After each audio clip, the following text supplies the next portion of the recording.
नमस्कार दोस्तों, Dhanuka agree academy में आपका स्वागत है। आज हम पढ़ने जा रहे हैं राइस कल्टीवेशन। बहुत सारे स्टूडेंट का कमेंट था कि क्रॉप को स्टार्ट करिए, तो आज हम क्रॉप को स्टार्ट कर रहे हैं, राइस कल्टीवेशन से शुरू करेंगे।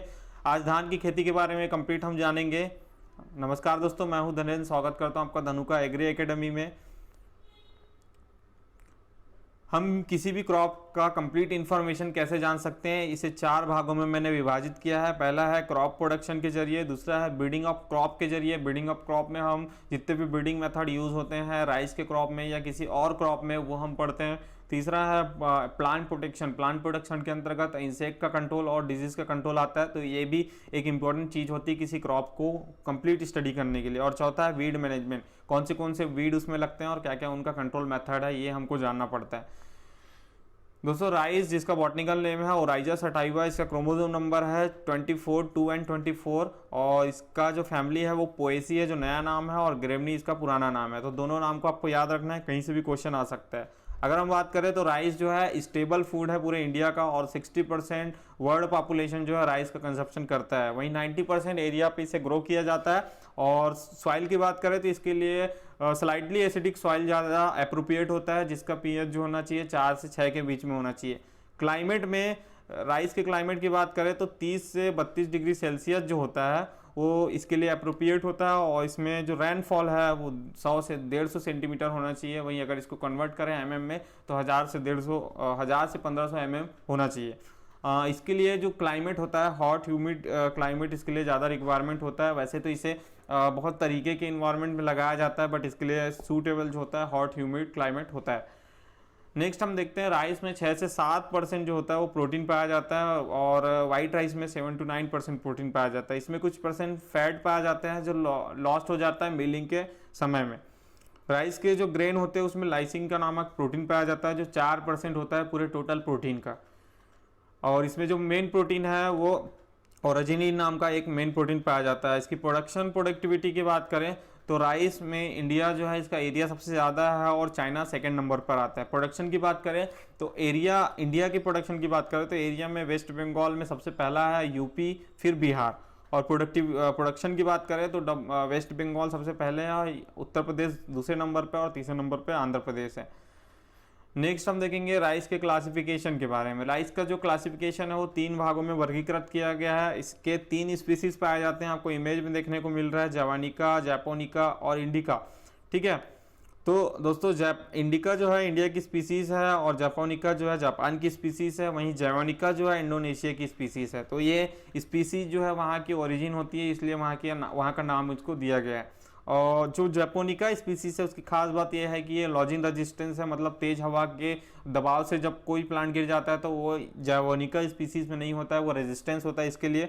वहीं राइस के इन्फ्लोरेंस को हम पेनिकल कहते हैं, ये भी क्वेश्चन एग्जाम में आ जाता है। और इसमें कितने एंथर पाए जाते हैं तो 6 स्टेमेन पाए जाते हैं, 6 एंथर पाए जाते हैं। ठीक है, लेमा और पिलिया जो है दोनों को साथ मिला करके राइस में हल कहा जाता है, और इसके स्टेम को क्लम नाम से जाना जाता है। राइस के जो डी हस्केड या अनहस्केड राइस होता है उसे ब्राउन राइस कहते हैं। ये क्वेश्चन आया था बीएचयू में, आपको ध्यान रखना है। राइस को हमने सेल्फ पॉलिनेटेड कैटेगरी में रखा है और शॉर्ट डे की कैटेगरी में रखा है। ये जो दोनों क्लासिफिकेशन है, एक तो है किसी भी क्रॉप के पॉलिनेशन को हम दर्शाते हैं, जिसमें से 3 तरीके के पॉलिनेशन पाए जाते हैं, सेल्फ, क्रॉस और ऑफ्टन पॉलिनेटेड। तो सेल्फ पॉलिनेटेड क्रॉप जो है वो राइस है, और शॉर्ट डे प्लांट जो है फोटोपोइडिज्म के अनुसार इसे शॉर्ट डे में रखा गया है। नेक्स्ट हम देखते हैं morphology of rice. Morphology of rice में हमने राइस के प्लांट को करीब से देखा है। इसमें रूट्स पाए जाते हैं, एडवेंटिशियस रूट्स। इसमें जो स्टेम पाए जाते हैं वो जो होते हैं इंटरनोड और नोड से रहित होते हैं। जहाँ पर पाया जाता है उस कंप्लीट स्ट्रक्चर को पेनिकल कह देते हैं। तो ये क्वेश्चन जो है एग्जाम में बार बार आता है, तो इसको आपको ध्यान रखना है। नेक्स्ट हम देखेंगे इसमें राइस के अंदर हमें इस तरीके का चावल दिखाई देता है, जिसको राइस के सिंगल ग्रेन की स्ट्रक्चर की बात करें तो इसमें लेमा, पिलिया और ग्लम पाया जाता है। और रूडिमेंट्री ग्लम जो है जिस पर ये ग्रेन अटैच होता है, जहाँ से ये जॉइंट होता है, उसे कहते हैं। और इसकी स्टेमेन की बात करें तो इसमें 6 स्टेमेन पाए जाते हैं। वहीं राइस ग्रोइंग एरिया की बात करें तो पूरे भारत देश में राइस को कहाँ कहाँ ग्रो किया जाता है, इसके क्षेत्रफल जो होते हैं पंजाब, उत्तर प्रदेश, बिहार, उड़ीसा, छत्तीसगढ़ और वेस्ट बंगाल में सबसे ज़्यादा होता है। तो ये जो क्षेत्र है यहाँ पर राइस का प्रोडक्शन सबसे ज़्यादा होता है, बाकी क्षेत्रों में थोड़ी मात्रा में राइस का प्रोडक्शन होता है। सीज़न की बात करें राइस के, तो राइस में 3 मुख्य सीज़न होते हैं। जैसे हमारे पूरे इंडिया में 3 मुख्य सीज़न होते हैं, उसी प्रकार राइस के इंडिविजुअल क्रॉप में भी 3 सीज़न पाए जाते हैं, जिसे हम औस नाम से जानते हैं, अटमन इसका और नाम है, और खरीफ से भी इसे जाना जाता है। इसकी जो बुआई होती है अप्रैल मई में होती है, इसकी हार्वेस्टिंग सितंबर में हो जाती है।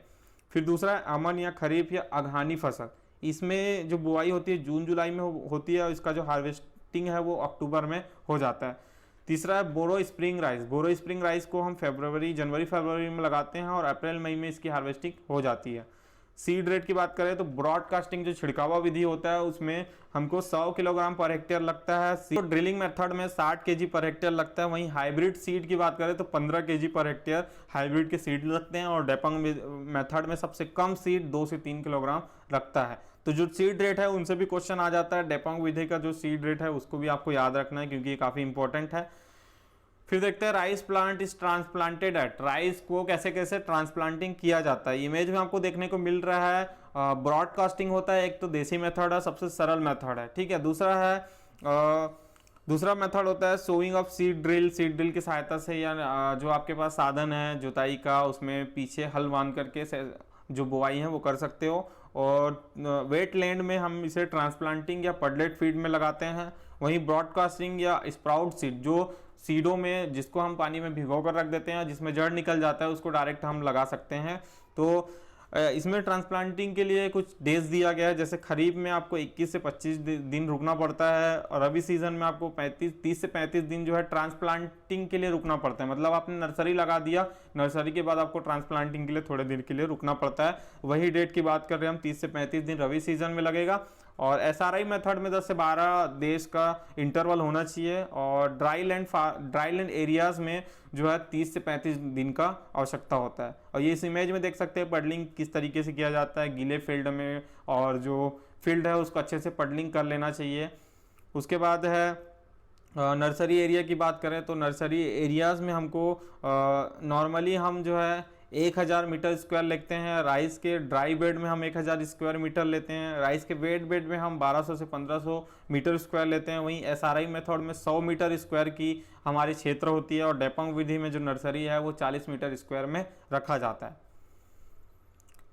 न्यूट्रिएंट मैनेजमेंट की बात करें राइस में, तो न्यूट्रिएंट हमको किस किस स्टेज में देना है इस इमेज में आप देख सकते हो। पहला तो है सीडलिंग स्टेज, और दूसरा है आपका ट्रिलरिंग स्टेज, तीसरा है आपका फ्लावरिंग स्टेज आता है, पेनिकल इनिशिएशन के बाद में फ्लावरिंग स्टेज, और लास्ट में आपका हार्वेस्टिंग स्टेज। तो इन सब स्टेज में आपको न्यूट्रिएंट देना काफ़ी आवश्यक होता है। वहीं न्यूट्रिएंट डायरेक्ट सोइंग में, जब डायरेक्ट सोइंग हम करते हैं राइस का, तो उसमें जो न्यूट्रिएंट है वो टिलरिंग स्टेज और PI स्टेज में हमको देना पड़ता है। ट्रांसप्लांटेड या पडलेट राइस में हम 3 डोज में देते हैं। बेसल डोज जब हम जो बुआई करते हैं उस टाइम पर, टिलरिंग स्टेज में और PI स्टेज में। तो टिलरिंग स्टेज आपको पता होगा जहां पर टिलर्स निकलते हैं, और PI स्टेज क्या होता है जिस पर पेनिकल का इनिशिएशन होता है। तीसरा है 82 मेथड, जो छत्तीसगढ़, उड़ीसा, आंध्र प्रदेश इन सब राज्यों में काफ़ी प्रमुख है। इसको 3 भाग में बांटा गया है, और परसेंटेज के हिसाब से इसको दिया जाता है। 30% आप बेसल डोज में देते हैं, 35% आप टिलरिंग स्टेज में देते हैं, वहीं 35% आप PI स्टेज में देते हैं। नेक्स्ट देखते हैं बायोलॉजिकल न्यूट्रिएंट मैनेजमेंट की बात करें तो एजोला जो है राइस के फील्ड में यूज़ होता है। वहीं एजोस्पाइरिलम जो भी वो भी यूज़ होता है, नाइट्रोजन फिक्सेशन करता है बैक्टीरिया की सहायता से। और इसमें मोस्ट इंपॉर्टेंट स्टेज मैंने अभी बताया आपको टिलरिंग और फ्लावरिंग स्टेज है। कभी भी क्वेश्चन अगर आपको आता है राइस से तो सबसे मोस्ट इंपॉर्टेंट स्टेज टिलरिंग और फ्लावरिंग स्टेज पे वाटर दिया जाता है। इसकी स्टेजेस की बात करें तो इसमें 5 स्टेज पाया जाता है: seedling, tillering, panicle initiation, flowering और ड्रॉट और मैच्योरिटी स्टेज, जो सबसे लास्ट स्टेज होता है। राइस के वेराइटीज की बात करें तो राइस में जो है कुछ डिफरेंट वेराइटीज हैं, कुछ प्रमुख उद्देश्य से वेराइटी बनी है। क्या क्या उद्देश्य है आगे देखते हैं। सलाइन एल्कलाइन सॉइल के लिए जो है CSR10, CSR13, CSR27 ये वेराइटी है। साल्ट टॉलरेंट वेराइटी जो है लुनसरी TRY1। वहीं पोस्ट फ्लडेड सिचुएशन के लिए हीरा कलिंगा 3, ये दोनों वेराइटी सूटेबल है। गाल मेज रेजिस्टेंस के लिए जो वेराइटी है फल्गुना, सुरेखा और सुरक्षा, ये तीनों वेराइटी गाल मैच के लिए रेजिस्टेंस है। वहीं ब्राउन प्लांट हॉपर, जिसको BPH के नाम से जाना जाता है, सबसे मोस्ट इंपॉर्टेंट इंसेक्ट है राइस के फील्ड में, जिसके लिए वेराइटी बनी है अरुणा या चंदना। BLB रेजिस्टेंस मतलब बैक्टीरियल लीफ ब्लाइट एक डिजीज है, जिसके लिए रेजिस्टेंस वेराइटी बनी है Ajaya PR10। Blast resistant variety Tulsi IR 64। वहीं स्टेम बोरर के लिए जो रेजिस्टेंट वेराइटी है IR20 रत्ना, श्वेता और ADJ 44। Drought tolerant variety Govind और सबरी, और डीप वाटर के लिए जो वेराइटी है वो पंकज और जगन्नाथ है। नेक्स्ट देखते हैं डेपोंग विधि क्या होती है राइस में। राइस की जो डेपोंग विधि है सबसे नई विधि है और काफ़ी इंपॉर्टेंट है, क्योंकि इसका उद्देश्य जो है वीट कंट्रोल, टाइम मैनेजमेंट और आपका जो लॉसेस होता है रिसोर्सेस का, उनका मैनेजमेंट जो है डेपोंग विधि में हो जाता है। इस विधि में क्या है, इस विधि का जो सीड रेट है वो मैंने आपको बता दिया, 2 से 3 किलोग्राम। कितना मीटर नर्सरी चाहिए हमको, 40 मीटर स्क्वायर इसमें किसके लिए नर्सरी चाहिए। और जो आपका जो सीड जो है जर्मिनेट हो जाता है, ऐसे सीड को आप जो है 15 किलोग्राम ले सकते हो, और 11 से 14 दिन बाद ट्रांसप्लांटिंग के लिए जो है पौधा तैयार हो जाता है।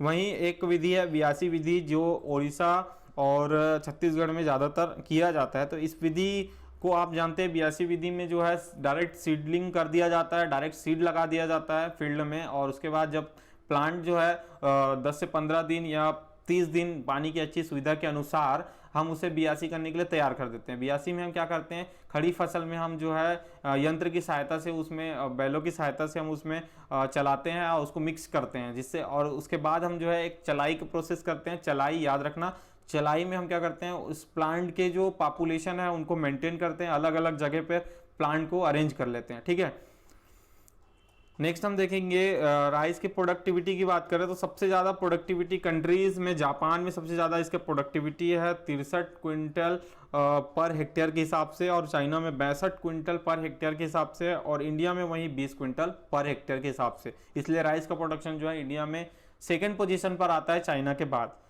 वहीं क्लासिफिकेशन ऑफ राइस प्रोडक्टिविटी की बात करें तो इसको प्रोडक्टिविटी के अनुसार हमने इसे क्लासिफाई किया गया है, और हमको पता है कि राइस की प्रोडक्टिविटी के लिए सबसे ज़्यादा रिस्पॉन्सिबल सॉइल, क्लाइमेट और जो आपकी इंटरकल्चर प्रैक्टिसेस होती है वो ज़्यादा इंपॉर्टेंट रखता है। तो इसी के अनुसार वेरी लो प्रोडक्टिविटी में अगर देखें तो 10 क्विंटल आ जाता है, फिर उसके बाद लो प्रोडक्टिविटी में देखें तो 10 से 15 क्विंटल मिल जाता है, मीडियम लो प्रोडक्टिविटी में 15 से 20 क्विंटल, वहीं मीडियम प्रोडक्टिविटी में 20 से 25 क्विंटल, और हाई प्रोडक्टिविटी अगर आपको मिल रहा है तो आपको 25 क्विंटल तक के पर हेक्टेयर इसमें मिल सकता है। राइस में आने वाले कुछ इंपॉर्टेंट क्वेश्चन जो BHU, ICAR, CET सभी एग्जाम के लिए इंपॉर्टेंट है, खासकर GRF एग्रोनॉमी के लिए आप इसे याद कर सकते हो। पैरा उतेरा क्रॉपिंग क्या होता है वो मैंने आपको क्रॉपिंग सिस्टम में बताया था। पैरा उतेरा क्रॉपिंग में हम क्या करते हैं, फील्ड में अपना फसल जो है मेन फसल खड़ा होता है, उसके बाद में 10 से 15 दिन हार्वेस्टिंग, मेन फसल की हार्वेस्टिंग के पहले ही हम सीड की सोविंग कर देते हैं। ये क्या कहलाता है, पैरा उतेरा क्रॉपिंग कहलाता है। और पैरा उतेरा क्रॉपिंग जो है उड़ीसा, बिहार, छत्तीसगढ़ में सबसे ज़्यादा किया जाता है। वहीं most prominent cropping pattern rice में जो है, राइस के बाद हम वीट को लगाते हैं, राइस को खरीफ में लगाते हैं, वीट को हम रबी में लगाते हैं। ये क्रॉपिंग पैटर्न है, एक ये क्रॉप रोटेशन है। बेस्ट फर्टिलाइजर कौन सा है राइस के लिए, DAP, जिसको सिंगल सुपर DAP और सिंगल सुपर फास्फेट दोनों हम दे सकते हैं। DAP का full form di ammonium phosphate, वहीं सिंगल सुपर फास्फेट SSP के नाम से जाना जाता है। Ammonium sulphate is the best fertiliser for the top dressing of rice crop. Top dressing क्या होता है, आप खड़ी फसल में जब कोई फर्टिलाइजर डाल रहे हो तो वो टॉप ड्रेसिंग कहलाता है। तो इसके लिए बेस्ट फर्टिलाइजर जो है वो अमोनियम सल्फेट को माना गया है। The recommended dose of NPK, rice में जो NPK का रिकमेंडेड डोज है वो 100, 60 और 40 kg पर हेक्टेयर के अनुसार है। राइस में इंपॉर्टेंट IW या CPE रेशियो पूछा जाता है, ठीक है, तो ये जो है 1.20 है। हाईएस्ट नाइट्रोजन लॉस जो है राइस में डीनाइट्रिफिकेशन की वजह से होता है। डीनाइट्रिफिकेशन क्या होता है, कोई क्रॉप है जिसमें से आपका जो न्यूट्रेंट है वो सॉइल से सीधा इन्वायरमेंट में चला जाता है, ये डीनाइट्रिफिकेशन कहलाता है। तो ये प्रोसेस जो है राइस में होता है। और राइस में जो है अमोनियम फर्टिलाइजर जो है रिड्यूस जोन में डाला जाता है, ये भी क्वेश्चन इंपॉर्टेंट है। दोस्तों आज का जो राइस का लेक्चर था वो यहीं पर एंड करते हैं। उम्मीद है आपको राइस के इंपॉर्टेंट क्वेश्चन याद हो जाएंगे। अगर आपको ये याद नहीं होता है तो आप इसे रिपीट याद करने की कोशिश करें, स्क्रीनशॉट लेकर बार बार पढ़ें और इसकी प्रैक्टिस करें। इस वीडियो को ज़्यादा से ज़्यादा शेयर करिएगा। अगर आपको ये वीडियो अच्छा लगा तो इसे लाइक करिएगा। अगर हमारे चैनल में आप नए आए हैं तो सब्सक्राइब करिएगा। धन्यवाद। जैसे हमारा लिंक है टेलीग्राम के लिए Indian agriculture student group and Facebook group में आपको ICAR JRF plant science Indian agriculture. Instagram page पर आप हमें फॉलो कर सकते हैं, धनुका एग्रीकल्चर के नाम से हमारा पेज है।